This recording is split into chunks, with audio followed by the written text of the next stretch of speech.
Hello there, thanks a lot for coming by PosterCentral.com's video blog today. I'm Pete Howard. And boy, take a look at the novelty of this poster. Is this crazy? Rod Stewart and the Faces at the absolute peak of both their commercial success and their coolness, right? I mean, if this poster isn't cool, I don't know what that word means, for heaven's sake. What could be more fun and more unique and more original than marketing your band with, look-alike dolls and toy musical instruments? I mean, holy cats, somebody had great fun with this, and now it's great fun to have it on your wall. Just amazing.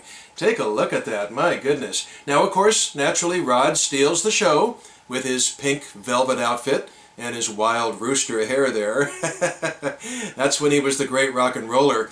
I mean, I don't need to tell you that Rod gathered a lot of detractors when he moved into the disco era in the late 70s. But in rock circles and his pure rock phase with, Jeff Beck Group in the late 60s and the Faces in the early 70s, his material holds up really well and is very highly regarded in rock circles still, both with the Faces and as a solo act. I mean, he just killed. The whole band just absolutely killed back then.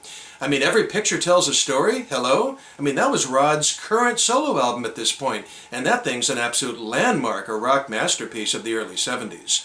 So you do have, interestingly, a couple of careers not coinciding, but existing in parallel here. First of all, you have the Faces, which always had Rod on vocals, and their classic Stay With Me was their most recent 45, and their current album was in the national top 10 in America, and it's plugged right across the top of the poster there. A nod is as good as a wink to a blind horse. How often do you see a rock album with 12 words in the title? That's kind of funny. And Not Is As Good As a Wink was in the national top 10, as I said. And then you've got Rod's side projects and solo career. I mean, Every Picture Still Tells a Story LP had been #1 for a month, and his next album, Never a Dull Moment, was coming out this summer. So, boy, you talk about an act hitting on all cylinders. That was definitely the case here. So the poster is just this beautiful 23 by 33 inch in size, approximately, and absolutely printed before the show to sell tickets, no doubt about it, because I have befriended an American who was stationed in Berlin at the time and would attend these shows. I've done a couple of other video blogs as well, and take down the poster either right before or right after the concert and keep his ticket as well. So I know for a fact from a first-hand account this was printed before the show. It's not one of these after-print merchandising posters that are so common over in Europe.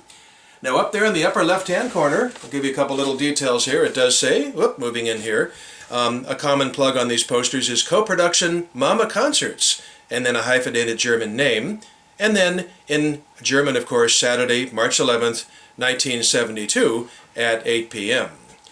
And then the box over on the other side simply says Berlin and the venue with Deutschland Hall, and then some fine print business particulars. Interestingly, this gorgeous poster has no designer credit given, and I can't imagine it was just one person. I mean, somebody had to lay out the actual poster, but somebody else worked really hard on these dolls and then setting up the stage with the musical instruments. I imagine several people might have been involved, but it's sort of a shame they're not credited, because it certainly is a masterpiece of concert posters. Now, I also love the way the band members are listed across the bottom in the correct order. That's really fun. You've got far left Ronnie Wood there, with a cigarette in his mouth, of course, playing guitar. Then you've got drummer Kenny Jones, and interestingly, he's misspelled. He spells his name unusually with a second E before the Y, and they left it out and spelled Kenny in the normal fashion. Then you've got Ronnie Lane on bass, facing Rod, and then, of course, you've got Rod the Mod himself, and keyboardist Ian McLagan. And it's just really nice the way the names are there to ID the members. That's really fun. And I don't need to remind you, if you're a rock fan, that Ronnie Wood went on to join the Stones, and Kenny Jones went on to drum for The Who after Keith Moon passed away. So a lot of rock royalty on this poster.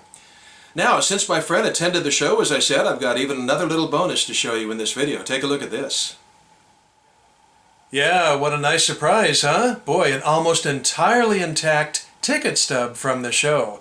And notice, interestingly, how Rod, got much more prominent billing on the ticket than he did on the posters, which was a big Faces concert poster, and here you've got Rod Stewart, and almost, not quite an afterthought, but, and Faces. So the cost of this ticket was 10 Deutschmarks, and it was a general admission ticket. Now, what I find really interesting, I really got a head scratcher out of this one, I just love it, is the date on here. The poster said, you know, Samstag, March 11th, 1972, for Saturday. Well, this says, Sonnabend, March 11th, 1972? How could there be two entirely different words for a day of the week? Well, thanks to a German connection or two, if you have a little in you, you know that turns out Sonnabend is a regional German expression which means literally the evening before Sunday. So, in parts of Germany, it is synonymous with Saturday or Samstag. So, interesting.